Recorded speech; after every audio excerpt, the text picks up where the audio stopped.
এই প্রথম এমন একটা স্টোরি রেকর্ড করতে যাইয়া নিজের অজান্তে চোখ দিয়ে পানি ঝইরা পড়ছে। পাশের এলাকায় ঘুরতে গিয়ে পুরাতন কিছু ঝামেলা নিয়ে কয়েকটা ছেলে আমাকে দুইটা চর মেরে আটকে রেখেছিল। আমি তখন আমার এক ভাইকে সব খুলে বললাম। তখন ভাই আমাকে বলল, তোর তো আর কোনো কাজ নাই, শুধু এখানে ঝামেলা সেখানে ঝামেলা, আমি এখন আসতে পারবো না। আমি নিচু কণ্ঠস্বরে ভাইকে বললাম, ভাই আমি কোনো ঝামেলা করিনি। একটু পর আমি আমার চাচাকে ফোন করলাম, বললাম চাচা এখানে একটু ঝামেলা হয়েছে, আপনি একটু মিটমাট করে আমাকে নিয়ে যান। চাচা ওই পাশ থেকে বলল, আমার এখন কাজ আছে, আমি যাইতে পারবো না। কিছু ভেবে না পেয়ে নিজের আপন মামাকে ফোন দিয়ে বললাম, মামা পাশের এলাকায় একটু আমাকে নিয়ে ঝামেলা হয়েছে, এখানে একটু আসতে পারবেন?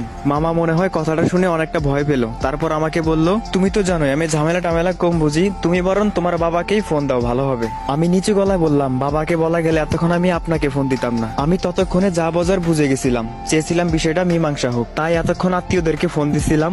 আর দেখলাম তারা কি করলো। আর আমাকে যারা আটকিয়ে রেখেছে ওদের মধ্যে একটা ছেলে হেসে বলল, আজ তোরে এখান থেকে কেউ নিতে আসবে না, তোর আজ কি অবস্থা করবো বুঝি না একবার। আমি তাদের কথা শুনে মুচকি হেসে আমার কিছু পাগলা বন্ধুদের ফোন দিলাম। ওই পাশ থেকে ফোন ধরে বন্ধু হ্যালো বলতেই আমি হালকা গলায় বললাম, পাশের এলাকায় কিছু ছেলে আমাকে আটকিয়ে রেখেছে প্রায় 20 মিনিট ধরে, তুই কোথায়, তোরা কি একটু আসতে পারবি? আমি এই কথাগুলো বলতেই আমার বন্ধু আমার উপর অনেকটা রেগে গেল। আমারে বলল, তুই ঠিক আছিস কিনা বল, আমরা আসতেছি। আমি মুচকি হেসে ফোনটা রেখে দিলাম। তার ঠিক 20 মিনিট পর ওদের এলাকাতে ওদের হসপিটালে পাঠানোর ব্যবস্থা করে দিলাম। এখন ওদের এলাকাতেই আমরা বন্ধুরা হাঁটতেছি। আমার বন্ধু আমার উপর রাগ করে বলতেছে, তোরে নাকি আটকায় রাখছে 20 মিনিট ধরে, আর তুই আমাকে ফোন দিতে এত লেট করলি কেন? আমি হালকা হেসে দিয়ে বললাম, পরে শুনিস।